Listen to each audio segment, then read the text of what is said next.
Bien. Y luego de dialogar con el doctor Reinaldo Zaccone,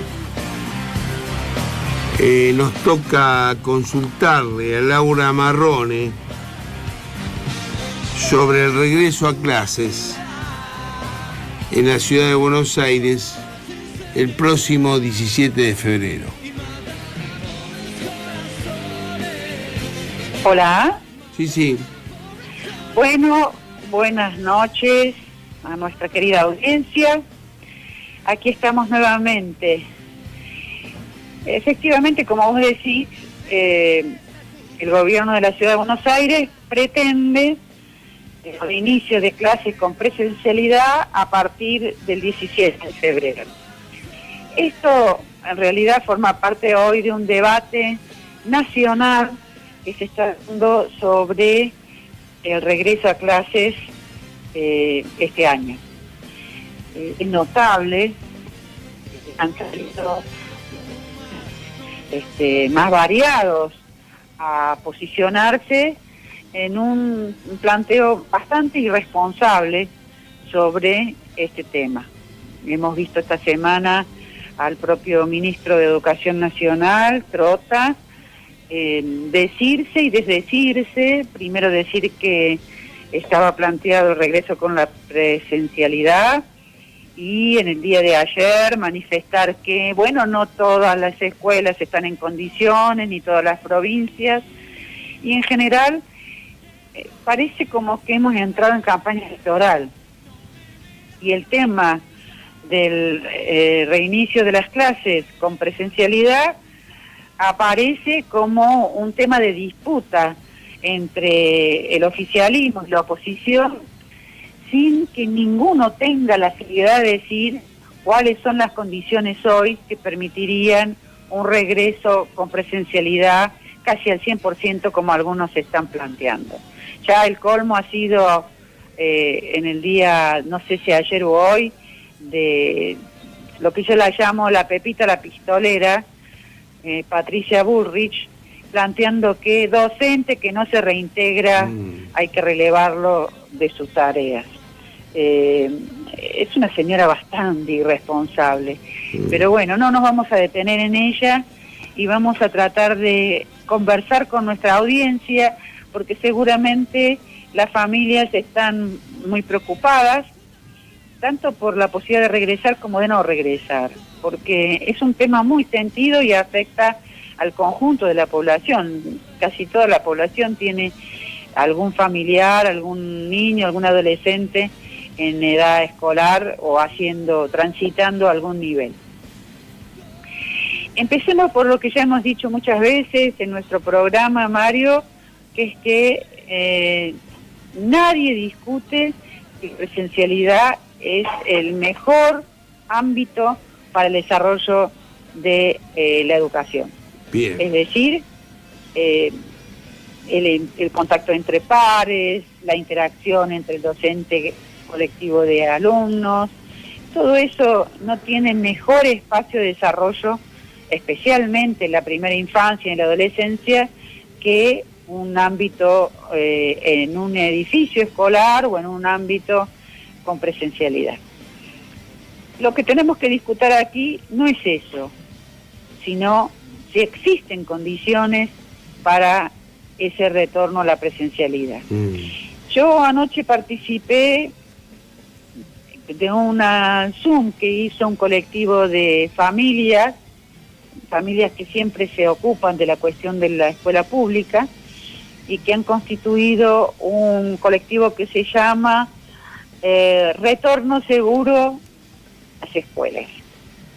Me pareció muy interesante y serio el trabajo de este colectivo, que ya tiene alrededor de entre 250 y 400 integrantes, que se ha hecho ahora, en estos días, a partir de que las familias empiezan a preguntar qué vamos a hacer dentro de días cuando nos planteen el regreso de nuestros hijos.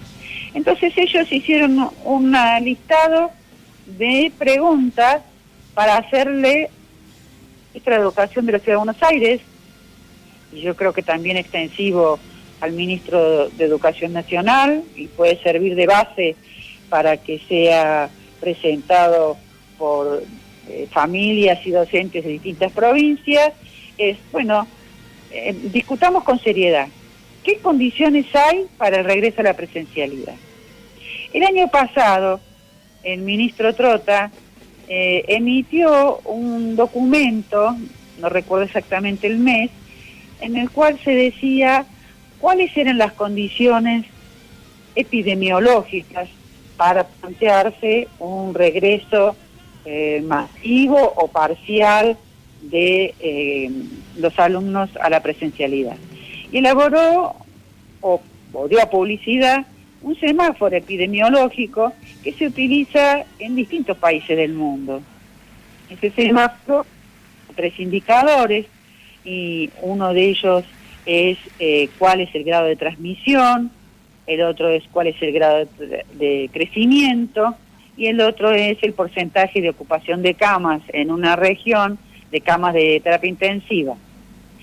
Bueno, si nosotros atendemos a los 3 indicadores, que por el momento el último, que es el de las porcentaje de ocupación de camas, estaría bajo, porque está arrancando el nuevo brote, pero en algunos lugares ya es muy alto el índice de ocupación de camas.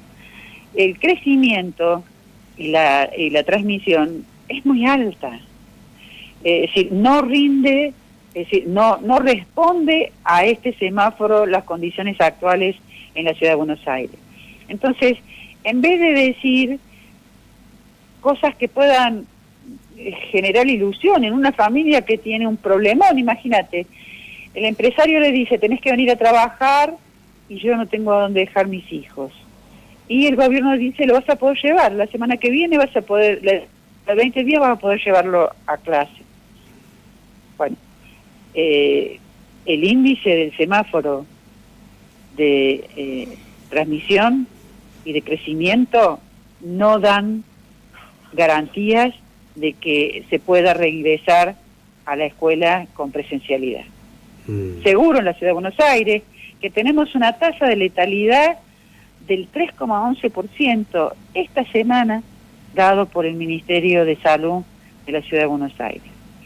Entonces, ¿qué condiciones hacen falta? Además de estas epidemiológicas, condiciones sanitarias de las escuelas. Si para conservar una distancia, 1,5 metros, porque 1,5 metros, pero 2 de distancia entre alumnos para generar lugares donde no haya posibilidades de que el aerosol al hablar, etcétera, contagie a los chicos, tendríamos que tener 8 o 10 alumnos por curso actual, en las aulas actuales de la ciudad de Buenos Aires. Esa situación no da para responder al núcleo de alumnos que hace falta para una supuesta presencialidad del 100% como se pretende. Y si supuestamente el docente atiende a otra parte en forma virtual, hay un pequeño problema aquí. ¿Cuál es el docente ese que está en 2 partes al mismo tiempo? Salvo que se esté especulando con que el docente duplique su jornada laboral sin que se haya pensado en nuevos cargos o duplicación salarial. Es decir, al mismo tiempo en 2 lugares no se puede estar. Entonces, no hay una adaptación de física de las aulas y de las escuelas para poder garantizar una presencialidad al 100% como se está hablando en la ciudad de Buenos Aires. Segundo, la higiene de los baños y de los espacios comunes requeriría un aumento, que hoy no puedo dar cifras, del personal de limpieza de las escuelas para garantizar algo que hoy no se garantiza con la planta de trabajadores actual. Y podemos seguir.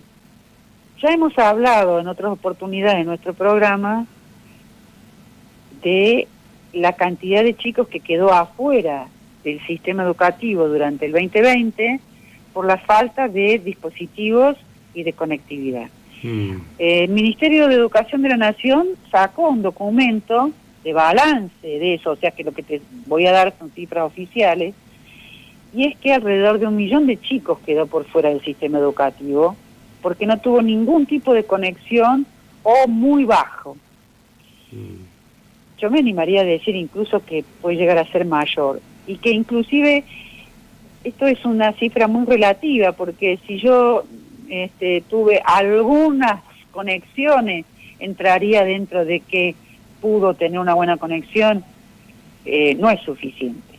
Entonces, hay cifras como que también da el Ministerio, de que en nuestro país solo 1/3 de los docentes cuenta con dispositivos tecnológicos para su uso exclusivo como docente, porque el docente también tiene hijos, tiene un marido que hace teletrabajo, y a lo mejor no todos tienen un dispositivo. Bueno, aquí que el propio Ministerio reconoce que solo el 30% de los docentes tiene disponibilidad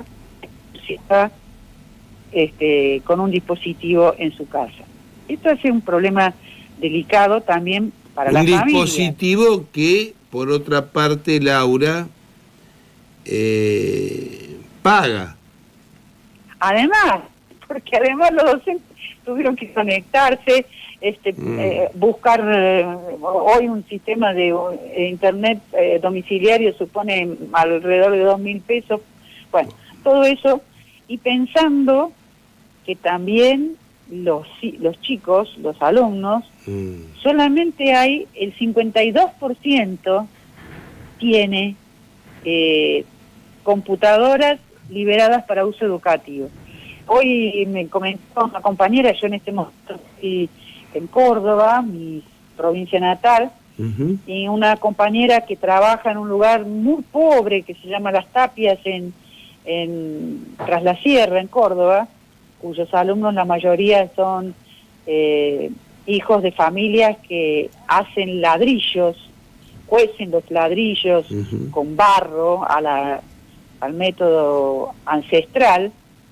Y ella me decía, mira, yo trabajé más que nunca en mi vida, porque mis alumnos, los que logré que se mantuvieran conectados, tenían que compartir. ¡Ay! Fíjate que me agarró un bicho acá, estamos al aire libre. Bueno, por conectividad justamente.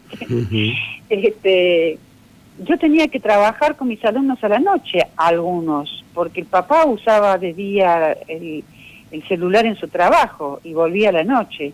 Y yo no le podía decir a mi alumno, mirá, yo mi horario de trabajo es de 8 a 2. Claro. Si no me contestás en ese horario, sonaste. Entonces, no tuvieron horario los docentes. Cuando Patricia Burrich o algunos personajes bastante resonantes, y me atrevo a decir así con toda claridad, de los docentes, acusaciones como que son responsables de una situación que realmente es crítica en educación. Si yo te digo que más de 1 millón de alumnos quedaron por fuera del sistema, estamos hablando de un sistema, de una situación muy delicada. Entonces, ¿qué propone este colectivo de padres? Y me parece muy importante que se conozca, que nuestra audiencia se conecte, que este colectivo ha sacado una página en Facebook que se puede buscar, se pueden adherir para estar en contacto. ¿Cómo se llama, Laura, la página? Para el retorno, que en ese momento no las hay. Pero parten de un posicionamiento muy serio, es decir, muchos de ellos además son padres y docentes. Exigimos al gobierno que diga cuántas aulas, cuántas escuelas fueron reparadas, fueron acondicionadas para esta situación de pandemia durante todo el año 2020 y con qué nos vamos a afrontar en el año 2021. ¿Cuántos cargos nuevos se crearon de docentes para poder compensar la bimodalidad que se propone? ¿Qué pasa con los docentes? Muchos, por ejemplo, acá en Córdoba, el gobierno de Córdoba se dio el lujo de no cubrir suplencias. Entonces el docente que jubiló o que se enfermó o lo demás, no se cubrieron las docencias. La suplencia, el gobierno se ahorró plata. Y esto también ocurrió en la ciudad de Buenos Aires. En Buenos Aires muchos que perdieron el trabajo, que es la planta que siempre trabaja más precaria, que son los suplentes, que se encontraron con que no se convocaban a nuevas reemplazos. Y eso supuso que hubo alumnos que se quedaron sin clases, sobre todo con las materias curriculares, que siempre se las considera en un segundo plano, educación física, música, que fueron materias que no se fueron cumpliendo. Entonces, cuando el gobierno de Trota, cuando el ministro Trota se reúne ayer o hoy nuevamente, ya se circula con el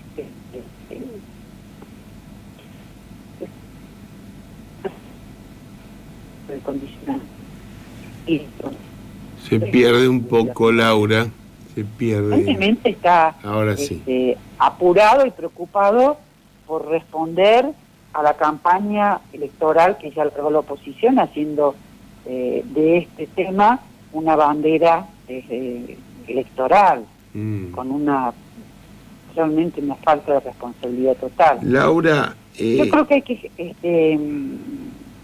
saludar la composición de este otro colectivo, que también son familias que tienen que ser escuchadas y que van a dar una voz distinta a la que se está dando por los medios, por el programa de Mauro Viale, por los distintos canales. ¿Tenés la dirección de ese colectivo, Laura? En Candelero. Laura. Que van a mostrar realmente poder regresar a clase es ser serio y a dar visiones epidemiológicas por un lado y de limpieza, higiene y condiciones en las escuelas. Mientras tanto, tenemos que garantizar que todos los alumnos tengan dispositivos tecnológicos y conectividad. No sé por qué seguimos en esta situación donde no se resolvió nada desde el año pasado a esta fecha. Se promete, inclusive se dicen cosas que no son. Yo hoy escuchaba al gobernador de Córdoba diciendo que todas las escuelas de la provincia de Córdoba tienen internet. Bueno, en octubre, me decían las maestras con las que fui de caminata hoy, en octubre empezaron a darle conectividad y las famosas computadoras que supuestamente habían repartido casi no existen. Entonces, es muy sencillo responder con seriedad a esta pandemia y al problema educativo. Conectividad y dispositivos para todos. En tanto, no se den las condiciones epidemiológicas que el propio gobierno y las propias entidades oficiales han puesto como condición el año pasado, que es el famoso semáforo epidemiológico. Laura, dejamos acá. Seguí descansando. Sí, descansando, pero me interrumpiste las vacaciones con mucho... Bueno, esto es así. Esto es así. Bueno, muchísimas gracias, Mario. No, al contrario. Y vuelvo a invitar a nuestra audiencia a sumarse a este colectivo vuelvo a repetir el nombre, a ver si me equivoco, Familias por el Retorno Seguro a las Escuelas. Bien. Muchas gracias, Laura. Abrazos. Chao. Bueno, nos vamos.